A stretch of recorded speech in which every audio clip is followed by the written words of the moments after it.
2015 সনে বিএনপির ভারপ্রাপ্ত চেয়ারম্যান, তৎকালীন সময়ের সিনিয়র ভাইস চেয়ারম্যান, বর্তমানে যিনি বিএনপির ভারপ্রাপ্ত চেয়ারম্যান হিসেবে দায়িত্ব পালন করছেন, তার কোনো বক্তব্য যেন টেলিভিশন সহ সকল প্রকার গণমাধ্যম এমনকি সোশ্যাল মিডিয়াতে প্রচার না হয়, সেই মর্মে হাইকোর্ট থেকে একটা রুল ইস্যু হয় এবং ইন্টিরিয়াম একটা অর্ডার দেওয়া হয় যেন জনাব তারেক রহমান সাহেবের বক্তব্য বাংলাদেশে প্রচারিত না হয়, including social media, all platform.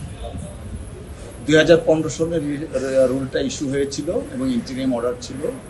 তো এই রিট পিটিশনের যিনি আইনজীবী ছিলেন বা পিটিশনার ছিলেন, অর্থাৎ আইনজীবী হিসাবে উনি পিটিশনার ছিলেন, ওনার নাম হচ্ছে নাসরিন সিদ্দিকা লিনা। তিনি আজকে মহামান্য হাইকোর্ট ডিভিশনে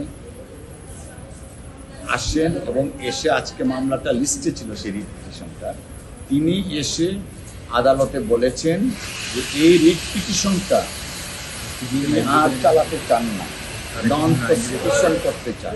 অর্থাৎ এই রিট পিটিশনটা আজকে থেকে আর অস্তিত্ব নেই, নন প্রসিকিউট হয়েছে, রিট পিটিশনটার আর কোনো অস্তিত্ব নেই। এর মধ্যে মাননীয় আদালত বলেছেন আজকে থেকে জনাব তারেক রহমান সাহেবের উপরে ওনার বক্তব্য প্রচারের ক্ষেত্রে যে নিষেধাজ্ঞা ছিল তা আজকে থেকে আর কার্যকরী নয়। যে নিষেধাজ্ঞাগুলো জারি করা হয়েছিল সেগুলো রিকল করে ভ্যাকেট করে দিয়েছেন এবং রিট পিটিশনটাই শেষ করে দিয়েছেন। সবচেয়ে বড় কথা, আসলে কি, যখন এই রিট পিটিশনের রুলটা ইস্যু হয়েছিল এবং ইন্টিরিয়াম অর্ডারটা দেওয়া হয়েছিল, তখন আমরা আপনাদেরকে জানিয়েছিলাম যে প্রত্যেকটা নাগরিকের কনস্টিটিউশনাল রাইটস আছে ফ্রিডম অফ এক্সপ্রেশনের। সেই কনস্টিটিউশনাল রাইটসটাকে ইনফ্রিঞ্জ করে রুল ইস্যু হয়েছিল।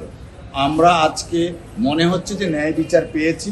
কনস্টিটিউশনাল রাইটস, যে রাইটসগুলা আপনার প্রিজার্ভ করার জন্য, সমুন্নত রাখার জন্য আইনজীবী সমাজ কাজ করেন, আমরা কাজ করি আদালতে আইনজীবী হিসাবে।